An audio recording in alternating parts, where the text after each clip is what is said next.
নমস্কার বন্ধুরা, বাংলা যেমন স্বরবর্ণ তেমনি ইংরেজিরও আমরা সবাই জানি ইংরেজিতেও কিন্তু থাকে ভাওয়েল। VOWEL vowel.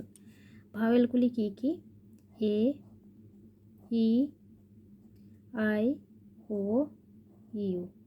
এই বেসিক জিনিসগুলি কিন্তু বাচ্চাকে প্রথমে শেখাতেই হবে। অ আ হ্রস্বই দীর্ঘই আপনারা ভিডিওতে দেখে নিতে পারেন, আমি আপলোড করেছি। অ আ হ্রস্বই দীর্ঘই শেখানোর পর কিন্তু আমি বাংলা স্বরবর্ণ, ব্যঞ্জনবর্ণ এবং 1 থেকে 100, 1 থেকে 100 এগুলো সমস্ত কিছু দেখিয়েছি স্টেপ বাই স্টেপ। এরপর কিন্তু বাংলার পরে কিন্তু ইংরেজিতে আমাদেরকে অবশ্যই এই ভাওয়েলগুলি শেখাতে হবে। যেমন বাংলায় আছে ঠিক সেরকম ইংরেজিতেও আমাদেরকে শেখাতে হবে। স্টেপ বাই স্টেপ বাচ্চা যদি স্ট্রাকচার শিখতে পারে তাহলে কিন্তু বাচ্চা অতি সহজে শিখে ফেলবে। যেমন এই এটা BA, BE, ঠিক যেমন আকার হ্রস্বইকারে হয় ঠিক সেভাবেই BA কি হয়, BE কি হয়, এগুলো বাংলায় তলায় লিখে নিতে হবে।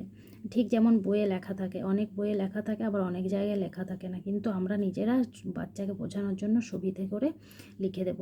তো পরের ভিডিওতে আমি নিয়ে আসব এই স্বরবর্ণ ব্যঞ্জনবর্ণ যেমন আছে এই সাউন্ডের উপরে এই ভাওয়েলগুলিকে অ্যাপ্লাই করলে কি কি উচ্চারণ হয়। যদি ভিডিওটি ভালো লাগে অবশ্যই একটি লাইক করবেন।